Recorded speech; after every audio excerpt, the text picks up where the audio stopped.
morning student. Today I am going to explain history lesson number 5. And what is the name of the lesson? When People Rebel 1857 and After.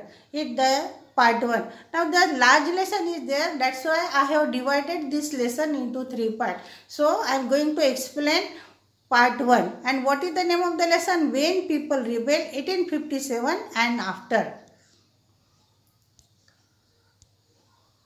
Now first point, which is the first point, that is policies and the people. In the previous chapters, you know at the policies of the East India Company and the effect they had on different people there.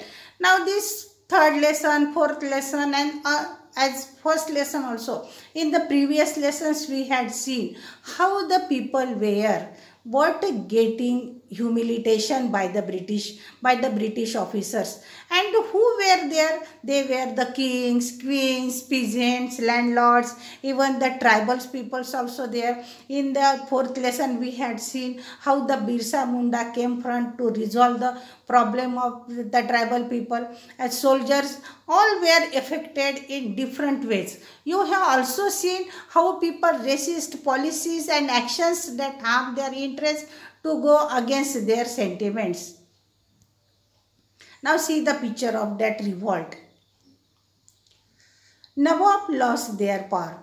Now since the mid-18th century, Nawabs and the Rajas had seen their power erode. Erode means to decline their power. In mid-18th century, their power had been eroded there.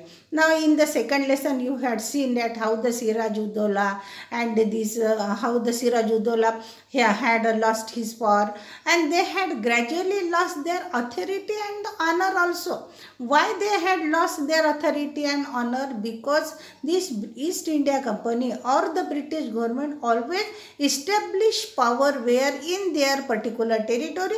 That's why these Nawabs were there, they lost their authority. And whenever they hadn't any authority, obviously they were not getting any honor also from the people. The residents had been stationed in many courts. The freedom of the rulers reduced, their armed forces disbanded, and their revenues and territories taken away by the stages. Stage by stage they had taken. The rulers were there, they had lost their freedom. Which military they had, they also taken by the East India Company, and that's why these people lost their power. Who? The Nawabs. Many ruling families tried to negotiate with the company to protect their interest. Now, for example, Rani Lakshmi Bai of Jhansi wanted the company to recognize her adopted son as the heir to the kingdom after the death of her husband. Now, Rani Lakshmi Bai, she hadn't her own son. That's why she had adopted the son. But as the law, which law that was you had learned in third lesson, that is the doctrine of lapse, and according to the law, if any ruler or any Nawabs, if he or she hadn't her own male child at that time, her or his territory would be taken by whom? By the British officers or East India Company. Among that, this Nana Sahib also were there. Who was Nana Sahib? He also was the adopted son of Peshwa Bajirao II, pleaded that he be given his father pension when the latter died. However, the company, confident of its superiority and the military powers, and turned down this plea. Now, Nana Sahib Peshwa also wanted some pension after his father's death, but British government was not ready to give. Now see, Rani Lakshmi Bai has given the fight. Nana Sahib Peshwa. Awadh was one of the last territories to be annexed. Annexed means joined. They had British East India Company had control where on Awadh. Awadh was the last territory. And in 1801, the subsidy alliance was imposed on Awadh, and in 1856, it was taken over. Now the subsidy alliance. Now again I am going to focus on the subsidy alliance, because in third lesson also we had seen what is meant by the subsidy alliance. alliance that I am going to tell you again. It means that the king hadn't right to keep the army, and if he wanted, the army means the military army, he hadn't right to keep, and if he wanted at that time, he must have to take it from the British government, and by that he must have to give some pay also there, means he had to pay to whom? To the East India Company, and then East India Company would provide them the army there. Means these rulers were there, they had no right to keep the army. So here and our Nawabs was there, he failed to pay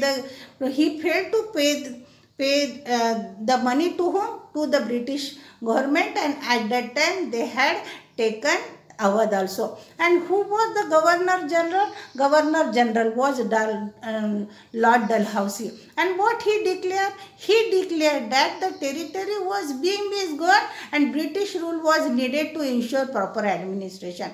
Lord Dalhousie, he was the Governor General at that time, and he said that this Awadh Nawab was there, and he cannot do the proper administration, and his misgovern is there. That's why here the British administration very much needed. The company even began to plan how to bring the Mughal dynasty to an end. Now the company had made the plan. Which plan they had been made? They wanted to decline the Mughal dynasty. The name, so what they had done, the name of the Mughal king was removed from the coins minted by the company. Means on the coins some the Mughals names were there, they had declined, that is. And in 1849, Governor General Dalhousie announced that after the death of Bahadur Shah Jafar, the family of the king would be shifted out of the Red Fort. Now he said that Bahadur Shah Jafar, he was the last Nawab, and he said now his family would not be live where? On the Red Fort, and where they will go? In another place, Delhi.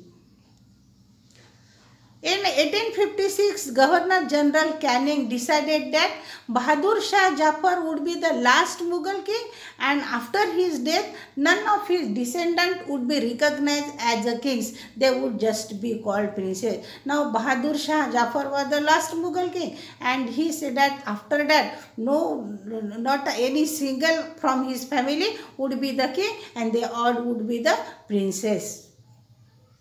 Another, the peasants and the sepoys.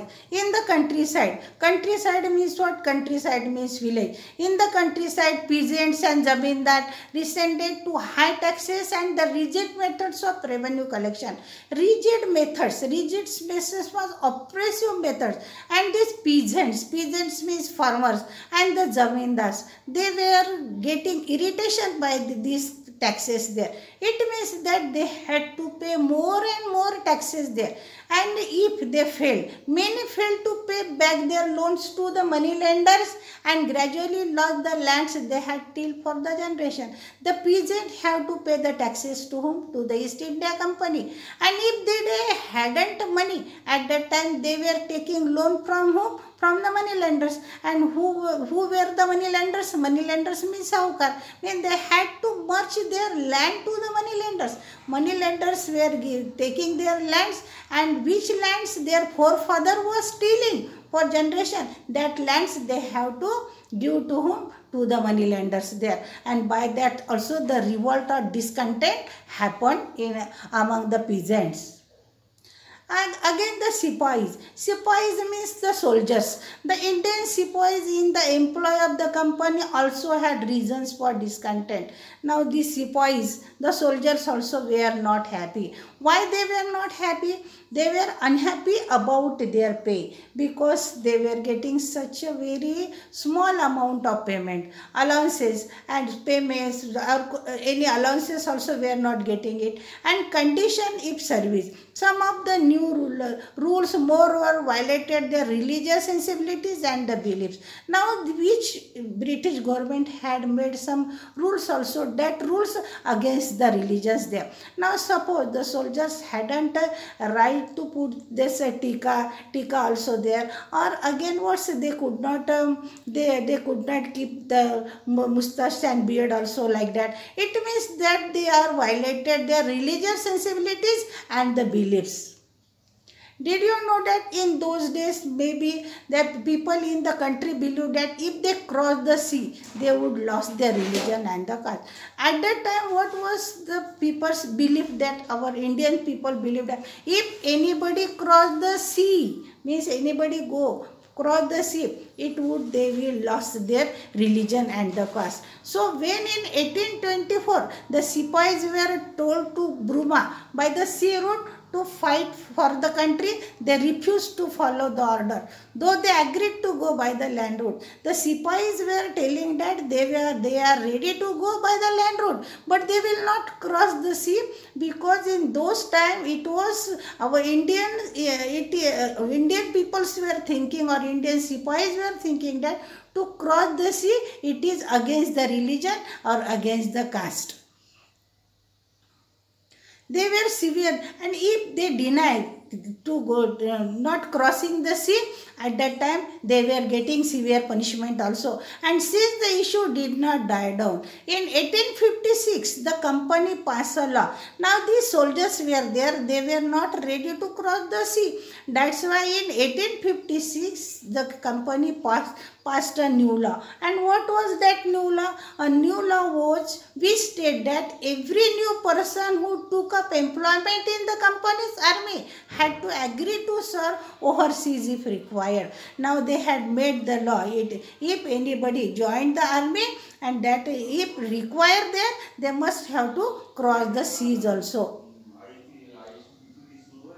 That responses to reform. The British believed that the Indian societies had to be reformed. Laws were passed to stop the practice of sati. Now the last year also we had seen about the sati practice of sati, means that if the husband died, the lady also has to be burned with the dead body of the husband. That is the practice of sati. And to encourage the remarriage of widows, English language education was actively promoted. Now they started to spread the English language everywhere in the country. After 1830, the company allowed Christian missionaries to function freely in its domain and even own land and the property. Now the Christian missionaries also came in India, and they started to spread up their religion.